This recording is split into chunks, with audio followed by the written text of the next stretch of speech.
Jin korine assalamualaikum Allah. Jin korine Mbak. Assalamualaikum Mbak. Nggih, dalem anu nyuwun panjenengan dalem nggih. Nggih. Pundi niku dalem terus panjenengan tepang kalih Mas. Nggih. Oh. Niku rencang bisnis napa pacar? Aja wis rencang napa pacar? Niki aku disuwuni tulung Mas.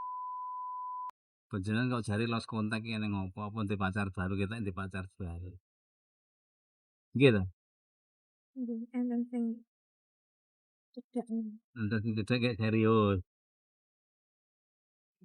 Lah Mas kan nanya kene kok nining kok ora tau ngubungi lah ene ngopo ngoten.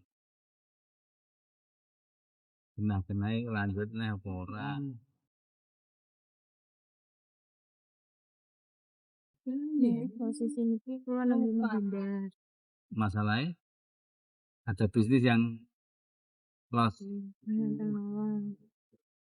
Memang Mas serius.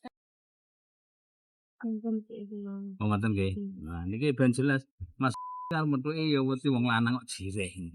Mane tak seneni. Saged nggih. Dirembuk. Niku sing diteni Mas nggih. Mas jenengan rungokke iki langsung dari Mbak. Nek tanah jenengan serius ora maju mundur jenengan kan nemoni langsung Mbak di Panjenengan ceritane Mas jenengan dadi tulang punggung keluarga. Nah, dadi ora kok mung dienggo seneng-seneng nggo dolanan tok niku masalah jadi tulang punggung itu yang saya nggih. Jenengan tak pirsani fotone wayu luar biasa. Cantik. Cantik. Tenan, cantik luar dalam sebenarnya. Mas jane nemokne widodari kok mati nggo dolanan. Nggih, nggih nyuwun sewu nggih. Ini cukup seperti ini nggih. Kersane Mas nanti bisa memahami nggih. Salam tuntun kondur. Bali ini hati-hati ya, aja sampai salah nggih. Bismillahirrahmanirrahim. Allahumma sholli. Assalamualaikum.